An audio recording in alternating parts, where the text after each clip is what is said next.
주께 범죄하지 아니하는 사람이 없사오니 그들이 주께 범죄함으로 주께서 그들에게 진노하사 그들을 적국에게 넘기시매 적국이 그들을 사로잡아 땅의 원그를 막론하고 끌고 간 후에 그들이 사로잡혀간 땅에서 스스로 깨닫고 그들을 사로잡은 자들의 땅에서 돌이켜 주께 간구하기를 우리가 범죄하여 폐역을 행하며 악을 행하였나이다 하며 자기들을 사로잡아 간 적국의 땅에서 온 마음과 온 뜻으로 주께 돌아와서 주께서 그들의 조상들에게 주신 땅과 주께서 택하신 성과 내가 주의 이름을 위하여 건축한 성전 있는 쪽을 향하여 기도하거든 주는 계신 곳 하늘에서 그들의 기도와 간구를 들으시고 그들의 일을 돌보시오며 주께 범죄한 주의 백성을 용서하옵소서.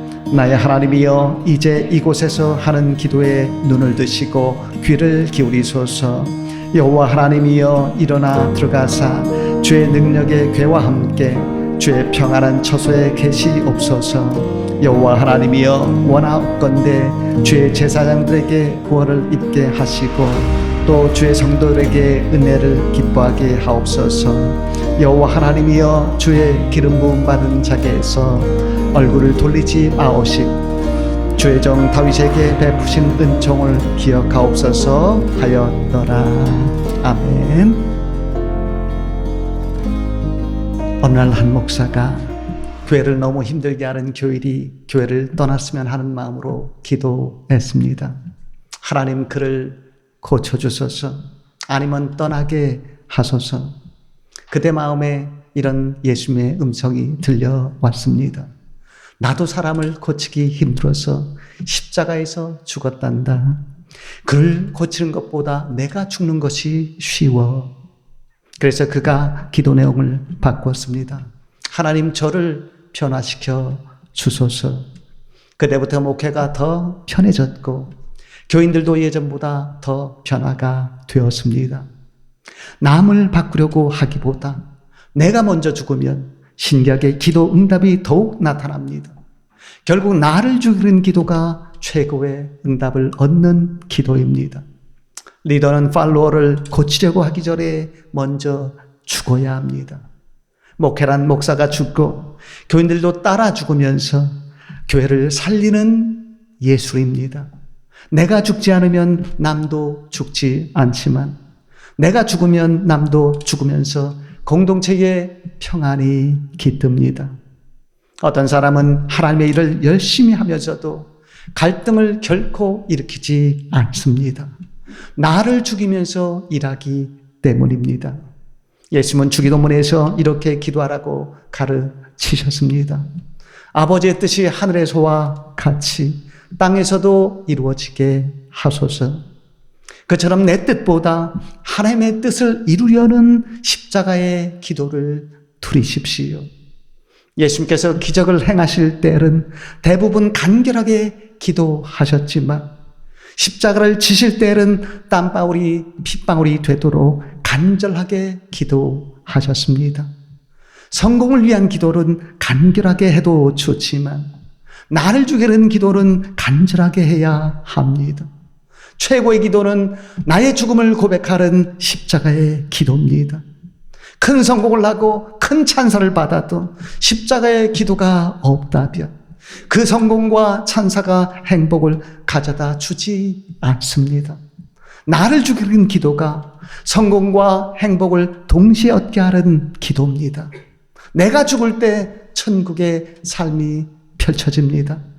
내가 죽어야 가정도 살고 교회도 살고 나라도 살고 그리고 기도 생활도 살아납니다.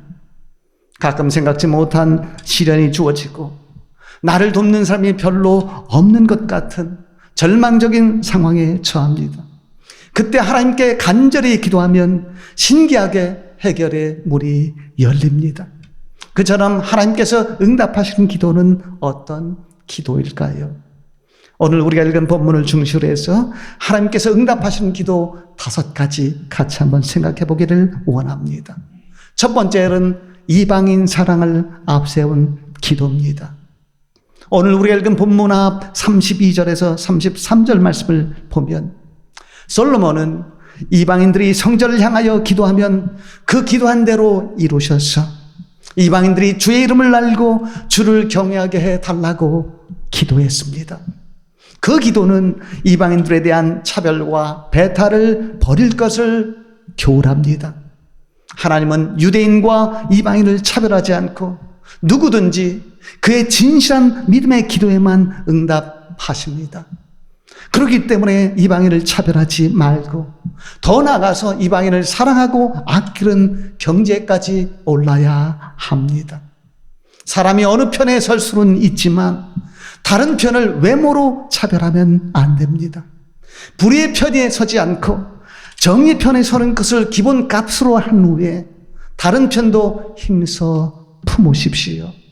필요상 혹은 교육상 멀리할 때도 마음으로는 사랑하고 용서하고 그리고 저를 수용하십시오. 죄로운 부모는 때로 훈계와 사랑에 멀리하기로 자녀를 책임감 있고 배려심이 있는 자녀로 양육을 합니다. 그때도 속으로는 자녀를 어느 한순간도 배타지 않고 더 애틋하게 품습니다. 그렇게 품는 마음을 내 편이 아닌 남에게도 가져야 합니다. 이방인은 외국인만을 의미하지 않습니다. 사회에서 소외된 사람도 큰 의미에서 이방인입니다. 장애인이나 생존 경쟁의 패배자나 실전에서의 패배자도 큰 의미에서 이방인입니다. 그를 따뜻하게 품을 줄 아십시오. 어떤 사람은 패배자를 위해서도 기도합니다. 하나님 그를 위로하시고 이번에 패배가 그에게는 성장의 기회가 되게 하소서. 패배자도 존중하는 마음을 가지고 그를 지켜달라고 기도하면 하나님은 신기하게 나의 인생과 가정과 일터와 비전도 지켜주십니다. 예수님은 이방인에 대한 차별과 배타가 심했던 유다 문화의 장벽을 깨트리려고 선한 사마리아인의 비유를 통해서 이방인 수용을 가르치셨고 유대 사회에서 차별받던 사람들과도 친구처럼 지내셨습니다. 그처럼 특별의식과 차별의식을 버리고 모든 사람을 존중하십시오. 성령 충만이 무엇입니까? 남을 부리려는 마음이 남을 섬기려는 마음으로 변하는 것입니다. 그런 마음으로 기도할 때 하나님은 그 기도에 기쁘게 응답하실 것입니다. 둘째로 하나님이 응답하시는 기도는 하나님의 뜻을 앞세운 기도입니다. 오늘 우리가 읽은 본문 앞 34절 그리고 35절 말씀 보십시오. 주의 백성이 그 적국과 더불어 싸우고자 하여 주께서 보내신 길로 나갈 때에 그리 주께서 택하신 이 성과 내가 주의 이름을 위하여 건축한 성전 있는 쪽을 향하여 주께 기도하거든 주는 하늘에서 그들의 기도와 간구를 들으시고 그들의 일을 돌보시옵소서.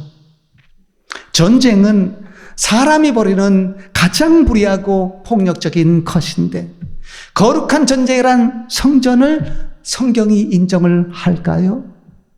성경은 원칙적으로 방어적인 성전 외에 침략적인 성전은 인정하지 않습니다. 구약시대에도 특별한 경우에만 성전이 인정이 되었습니다. 그 경우가 주께서 보내신 길로 나갈 때에 라는 표현에 담겨 있습니다. 즉 인간적인 유익을 배제하고 궁극적으로 거룩한 공동체의 방어를 위한 방어적인 전쟁의 경우에만 성전이 인정이 되었습니다. 그렇기 때문에 하나님의 뜻과 섭리를 남용해서 전쟁을 마음대로 일으키면 결코 안 됩니다. 사람들은 섣부른 판단과 행동으로 어떤 일에 나설 때가 있습니다. 그러면 금방 지칩니다. 인내심을 가지고 때가 될 때까지 하나님의 뜻을 구하고 기도하면서 내가 원하는 것을 해달라는 기도가 아닌 하나님이 원하시는 하나님의 뜻에 합당한 일이 이루어지게 해달라고 기도하십시오. 하나님의 뜻대로 기도해야 결말이 선해집니다. 좀 더 인내하면서 하나님의 뜻대로 구하고 찾고 두드리면 하나님의 선하신 응답의 역사가 반드시 나타날 것입니다. 세 번째로 하나님이 응답하신 기도는 진실한 회개를 앞세운 기도입니다.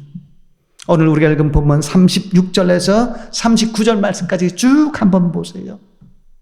솔로몬은 주의 백성들이 범죄해서 하나님이 그들을 적국에 넘기셨을 때 그들이 사로잡혀간 땅에서 마음과 뜻을 다해서 온전히 회개하고 유다 땅과 예루살렘 성과 솔로몬 성전을 향해 기도하면 그 기도를 들으시고 그들의 일을 돌보시고 그들을 용서해달라고 기도했습니다. 이 기도는 회개의 중요성을 잘 보여줍니다. 한 이단 교주는 구원받았으면 모든 죄에서 구원받았기에 더 이상 회개 기도를 들을 필요가 없다고 합니다. 그러나 구원받은 사람도 수시로 죄를 짓고 거짓말을 합니다. 특히 이단 교주는 거짓말을 더 잘합니다.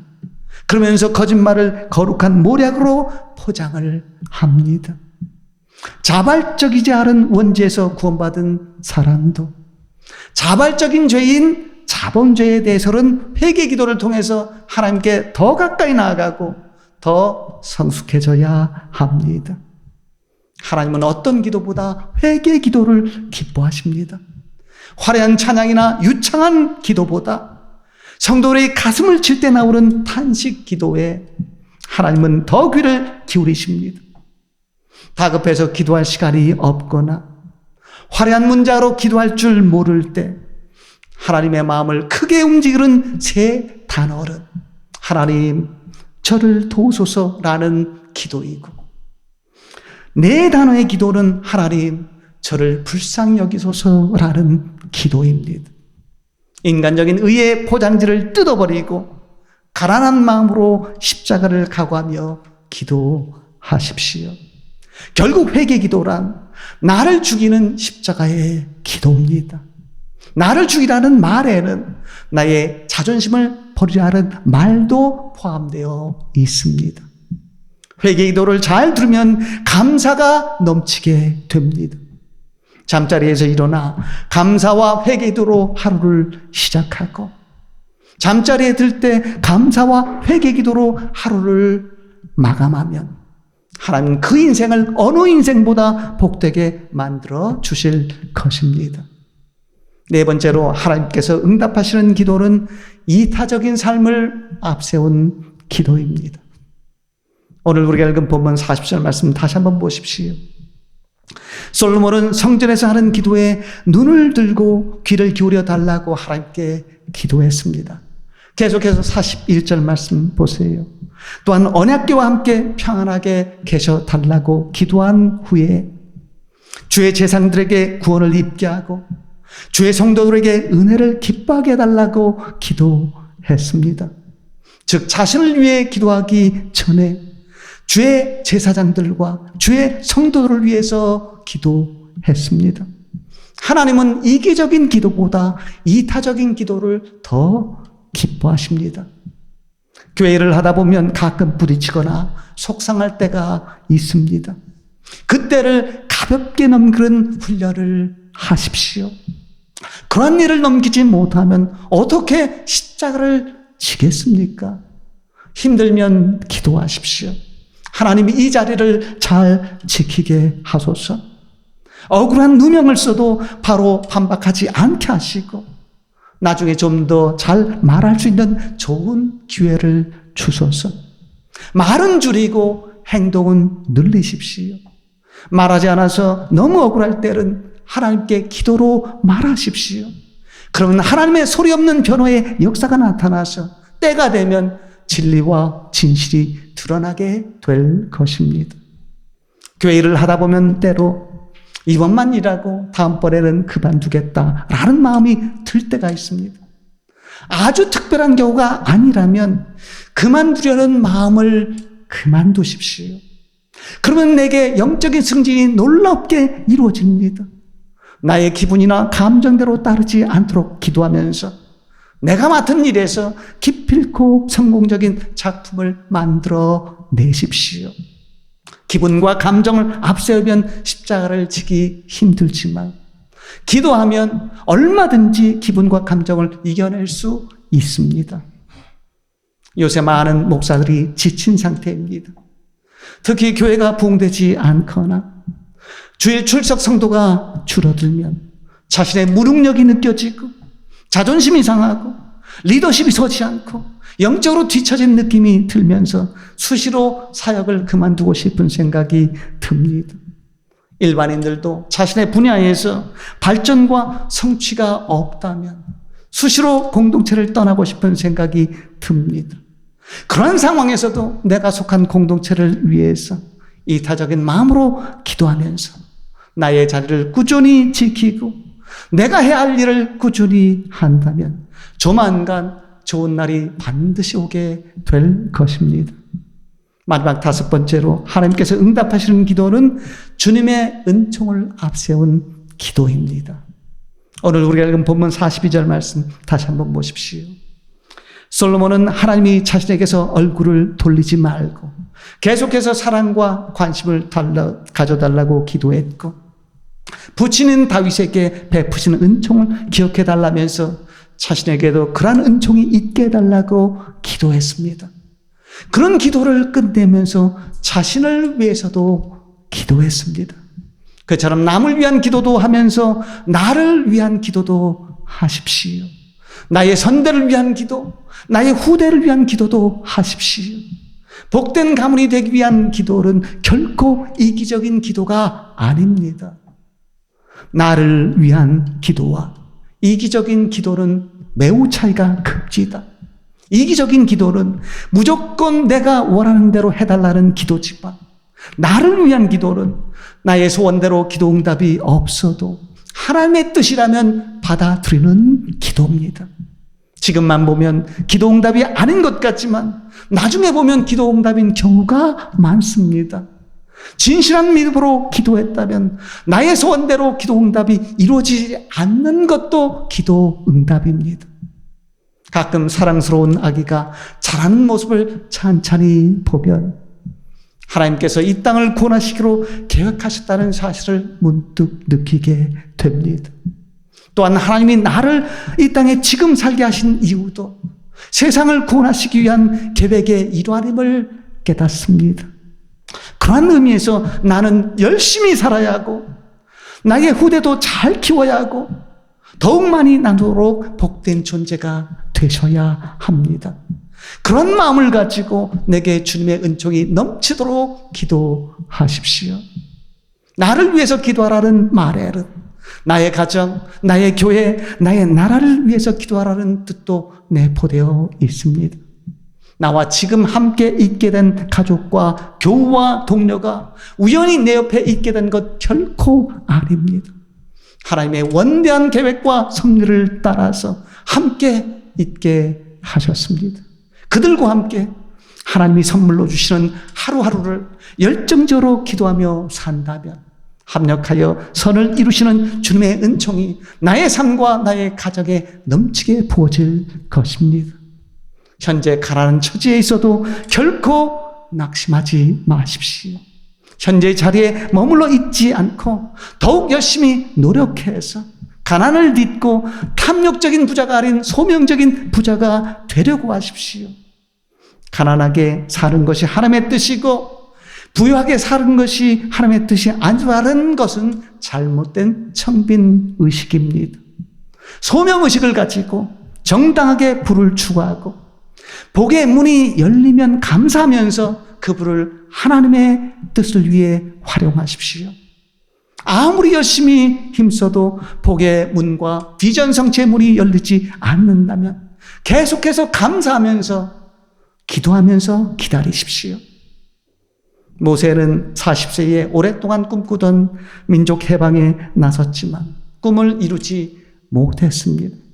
그러나 80세에 부름받아서 결국 위대한 역사를 이루어냈습니다. 한 번의 실패는 결코 헛된 것이 아닙니다. 성도의 실패는 진짜 실패가 아니라 한 번 좋은 경험을 한 것입니다. 즉 이런 길로 가면 안 돼.